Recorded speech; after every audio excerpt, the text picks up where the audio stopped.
अस्सलाम वालेकुम दोस्तों, मैं हूं शाहरुख और ये है Xiaomi का Redmi Note 10 Pro Max। और ये जो डिवाइस है दोस्तों कमाल का है, लेकिन इसी के साथ लॉन्च हुआ था Redmi Note 10 जो कि आया था सिर्फ और सिर्फ 12,000 रुपये में। एंड 12,000 रुपये में आपको प्रोवाइड कर रहा था एक सुपर एमोलेड का डिस्प्ले, वो भी फुल HD रेजोल्यूशन वाला, जो कि अपने आप में एक ज़बरदस्त बात थी। तो जी हाँ, Xiaomi ऐसा लग रहा था कि ऑनेस्ट प्राइसिंग में हमें ये प्रोडक्ट दे रहा है। लेकिन दोस्तों 2 दिनों पहले Xiaomi ने इंक्रीज़ कर दिया चुपके से अपने डिवाइसेस के प्राइसिंग को एंड 500 रुपये बढ़ा दिए Redmi Note 10 पे। जो Redmi Note 10 के दोनों ही वेरिएंट है दोस्तों, जो कि आता था 12,000 रुपये और 14,000 रुपये, वो अब आपको मिलेगा दोस्तों 12,500 और 14,500 रुपये में। तो ये काफ़ी ज़्यादा चिंताजनक वाली बात है दोस्तों। एंड इसके ऊपर मैंने देखा ट्विटर वगैरह पे बहुत सारे लोग जो है क्रिटिसाइज़ कर रहे थे कि Xiaomi हमेशा ऐसे ही करता है, जब देखो तब प्राइसिंग बढ़ा देता है, ऑनेस्ट प्राइस में लॉन्च करेंगे, डिवाइसेस को सेल नहीं करेंगे एंड बाद में ये लोग जो है प्राइसेस बढ़ा करके डिवाइस को सेल करना शुरू कर देंगे, जिनमें इनका ज़्यादा प्रॉफिट होगा। एंड कुछ लोगों की बातें मैंने ऐसी सुनी कि Xiaomi ने अभी इंडिया में डोनेट किया है ड्यू टू कोविड, तो उसी का प्राइस वापस लेने के लिए 500 रुपये बढ़ा दिया ताकि जो डोनेट किया है वो पैसे वापस मिल जाए।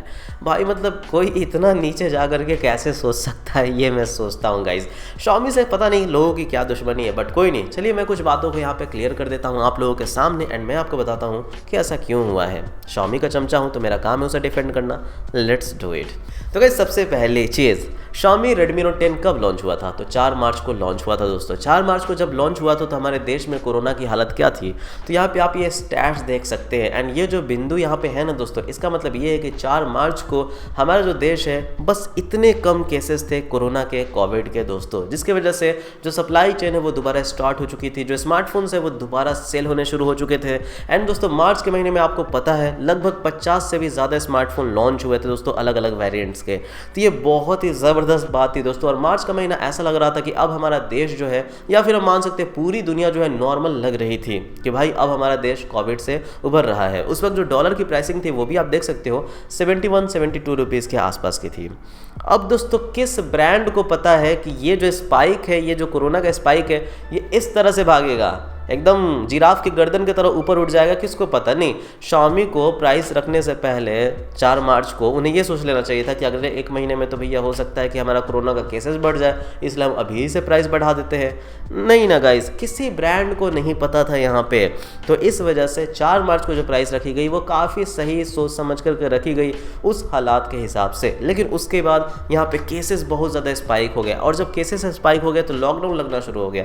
जब लॉकडाउन होना शुरू हो गया दोस्तों, तो उसके बाद सप्लाई चेन बिगड़ गया, यहाँ पे लोगों के पास डिलीवर करने में प्रॉब्लम आने लगी दोस्तों। यहाँ पे कम यूनिट सेल होने लगे, कम यूनिट्स मैन्युफैक्चर होने लगे एंड साथ ही साथ जो कॉस्टिंग है वो भी बढ़ गया। जो पार्ट्स आते हैं, यानी कि अगर यूएस से पार्ट आते हैं, चाइना से पार्ट्स आते हैं, तो उनकी भी कॉस्टिंग बढ़ी गई दोस्तों due to supply chain disrupted. And साथ ही साथ जो यूएस डॉलर है वो भी बहुत ज़्यादा जो है बढ़ गया, यानी कि इंडियन रुपीज़ डिप्रिशिएट कर गया ड्यू टू कोविड क्राइसिस दोस्तों। तो क्या दोस्तों इतना रीज़न काफ़ी नहीं है ये समझने को कि 500 रुपये क्यों बढ़े Redmi Note 10 पे?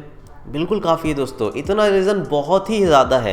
हाँ, पर कुछ सवाल उठते हैं लोगों के एंड सवाल उठने भी चाहिए, तो मैं यहाँ पे जवाब देने के लिए बिल्कुल रेडी हूँ।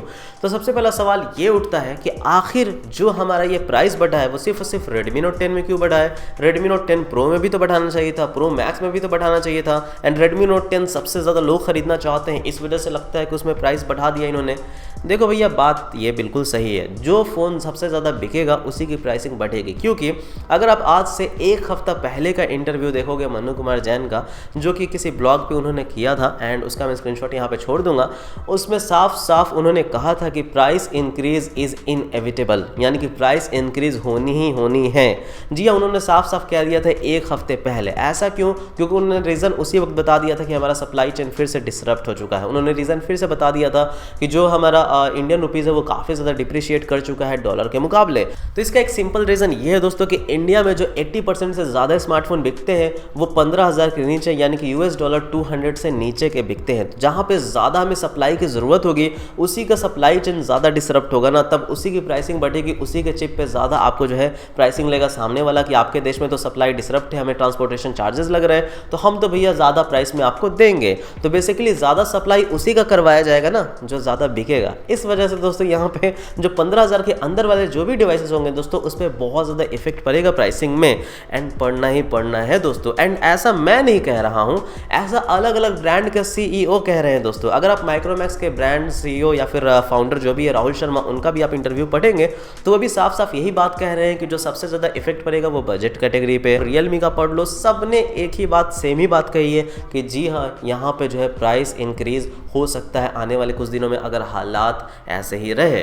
तो गाइस इसमें कोई ब्रांड की गलती नहीं है। लेकिन फिर सवाल ये आता है कि आखिर Xiaomi नहीं क्यों बढ़ाया? रियलमी भी तो बढ़ा सकता था, यहाँ पे सैमसंग भी बढ़ा सकता था, उन लोगों ने तो अभी तक नहीं बढ़ाया। तो गाइस देखो, अभी तक नहीं बढ़ाया इसका मतलब ये नहीं है कि कभी नहीं बढ़ाएंगे। यार Xiaomi ने 2 दिन पहले बढ़ाया एंड इन्फ्लुएंसर्स ब्लॉगर्स लग गए दोस्तों उसे एकदम क्रिटिसाइज करने में कि ऐसा क्यों किया, ऐसा क्यों किया। 2-3 दिन और रुक जाओ और चैलेंज देता हूँ, देख लेना और किसी ब्रांड भी बढ़ा देंगे। बस मैं इसका यही जवाब दूंगा। जी हाँ, पहले Xiaomi ने, किसी को तो पहले बढ़ाना था ना। अब मान लो सैमसंग पहले बढ़ाता या फिर एप्पल पहले बढ़ाता तो कोई क्रिटिसिज्म नहीं होता, बट जस्ट बिकॉज Xiaomi ने पहले बढ़ा दिया तो क्रिटिसिज्म चालू है दोस्तों। So no issue with that. Let's check कि आखिर अगले 2-3 दिन में या 1 हफ्ते में क्या होता है और कौन कौन सी ब्रांड यहाँ पे प्राइस बढ़ाती है। नाउ फाइनल बात दोस्तों, एक चीज़ बिल्कुल वार्निंग देना चाहूँगा, जिनको फ़ोन खरीदना है अभी भी मौका है, खरीद लो। एंड शायद मैंने Redmi Note 10 और 10 Pro के लॉन्च वाले दिन या फिर कोई मैं लाइव स्ट्रीम कर रहा था उसमें भी मुझसे किसी ने पूछा तो मैंने उनको यही सलाह दिया था कि जितनी जल्दी हो सकता है खरीद लेना, क्योंकि बाद में हो सकता है कि इसकी प्राइसिंग बढ़ा दी जाएगी। एंड यही कारण मैंने उनको बताया था। एंड फिर से मैं अगेन यही कहना चाहता हूँ, अभी भी मौका है, जिनको फ़ोन खरीदना है खरीद लो, क्योंकि अभी सिर्फ 500 रुपये बढ़ा है। एंड आने वाले कुछ दिनों में मैं ये कहता हूँ अगर हालात ऐसे ही रहे हमारे देश में तो 500 से वो 1500-2000 कब हो जाएगा आपको कुछ भी नहीं पता दोस्तों। जब Redmi Note 8 लॉन्च हुआ था तभी दोस्तों कोविड का पैंडेमिक वगैरह आया था। एंड वो जो 10,000 का फ़ोन था दोस्तों वो पहले 10,500 का हुआ, फिर 11,500 एंड लास्ट में दोस्तों उसे 12,500 रुपये में बेचना पड़ा, यानी कि 2,500 रुपये से 3,000 रुपये तक बढ़ाना पड़ गया था दोस्तों Redmi Note 8 सीरीज़ पे। एंड साथ ही साथ Redmi Note 9 Pro सीरीज़ में भी कुछ ऐसा ही हुआ था। तो इस बार अगर आपको ऐसा लग रहा है कि सिर्फ और सिर्फ 500 रुपये बढ़े हैं, अभी के लिए सिर्फ और सिर्फ 500 रुपये बढ़े हैं, आने वाले कुछ दिनों में 2,000 तक बढ़ सकता है दोस्तों, ये मैं अभी से वार्निंग दे रहा हूँ। तो जिनको खरीदना है अभी खरीद लो, वरना सप्लाई चेन और भी ज़्यादा डिसरप्ट होने वाली है, क्योंकि हमारा जो देश है उसमें कोरोना को बहुत अच्छे से हैंडल नहीं किया जा रहा है। एंड अगर ये प्राइस बढ़ रहा है तो उसमें सिर्फ और सिर्फ Xiaomi का हाथ नहीं है, गवर्नमेंट का भी इक्वली हाथ है। तो आप गवर्नमेंट से भी सवाल करो कि क्यों देश को अच्छे से हैंडल नहीं कर पा रहे हो, क्यों हमारा जो डॉलर है वो बढ़ते ही जा रहा है और इंडियन रुपी वो डिप्रिशिएट ही होते जा रहा है डॉलर के मुकाबले में। आप ये सवाल करो। क्या आपने कभी सवाल किया है? नहीं दोस्तों, क्योंकि आप इंडियन गवर्नमेंट से सवाल नहीं करना चाहते हो, आप चाइना में जाकर के सवाल करना चाहते हो।